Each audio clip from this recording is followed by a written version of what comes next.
High, আমি সৌমি। কেমন আছো তোমরা সবাই? আবারও চলে আসলাম নতুন আরেকটা ভিডিও নিয়ে। গত বৃহস্পতিবার গেছিলাম কোমা গ্রামে রাস পূর্ণিমা দেখতে। আমার বরের বন্ধু কৌশিক দাকে তো তোমরা অনেকেই চেনো। তো ওই দাদাদের কোমা গ্রামের বাড়িতে খুব সুন্দরভাবে রাস উৎসবটা পালন করা হয়। তো দাদা প্রত্যেক বছরের মতো এবছরেও আমাদেরকে যেতে বলেছিল। আর জানো তো আমাদেরকে না বিকাল 4টের সময় যেতে বলেছিল। বিকাল দিকে নাকি মন্দির থেকে ঠাকুর বের করা হয়, তারপর ঠাকুরকে স্নান করানো হয়, ঘট ভরতে যাওয়া হয়, আরো অনেক কিছু হয়। কিন্তু আমরা ওই সময়টাই যেতে পারি না, কারণ আমার বর তো তখন অফিসে থাকে আর ওর বাড়ি আসতে অনেকটাই সন্ধ্যা হয়ে যায়। তাই আমাদেরকে সন্ধ্যার পরেই বেরোতে হয়। আর যদি কোনোদিনও সুযোগ পাই তাহলে ওই সময়টায় যাওয়ার চেষ্টা করব। তো যাই হোক, তারপর দেখো আমরা দাদাদের বাড়ি চলে এলাম। বাড়িতে এসে কিছুক্ষণ দিদিদের সাথে গল্প করলাম, তারপর আমরা মেলা দেখতে বেরোলাম। আর এই হচ্ছে কোমার সেই ছোট বাড়ি। মেজ বাড়ি আর বড় বাড়িও আছে, কিন্তু আমরা যে সময়ে মেলায় গেছিলাম ওই সময়ে মন্দিরে তখন ঠাকুর ছিল না। তখন মনে হয় ঠাকুরকে স্নান করানো হচ্ছিল।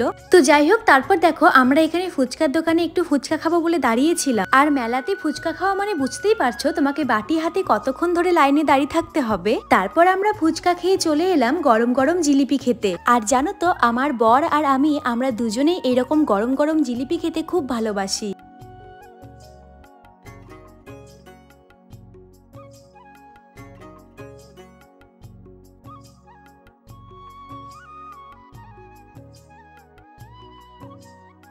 তারপর আমরা সবাই মিলে পুরো মেলাটা একটু ঘুরে দেখছিলাম। আর দেখলাম সবাই ওখানে খুব সুন্দর সেজে গুজে যাত্রাপালা করছে। প্রথমে কিছুক্ষণ দাঁড়িয়ে ভাবলাম যে একটু যাত্রাপালা দেখবো, কিন্তু অনেকটাই দেরি হয়ে যায়, তখনও শুরু করা হয়নি। আর আমাদেরকেও তো ওইদিকে বাড়ি ফিরতে হবে, তাই আমরা বেশি দেরি না করে সবাই মিলে খেতে বসে পড়লাম। প্রথমেই আমাদের সবাইকে ভোগ প্রসাদ দেওয়া হলো, আর প্রত্যেকটা রান্না খুব সুন্দর হয়েছিল। আর ঠাকুরের প্রসাদ মানে তো একদম আলাদাই ব্যাপার। আর একটা জিনিস তোমরা লক্ষ্য করবে, দেখবে অন্যান্য দিনের থেকে কিন্তু ঠাকুরের ভোগ প্রসাদের দিন রান্নাটা খেতে একটু বেশি ভালো লাগে। তো যাই হোক, তারপর আমরা খাওয়া দাওয়া করে সবাই মিলে বেরিয়ে পড়লাম, কারণ আমাদেরকে এখন অনেকটা রাস্তা যেতে হবে।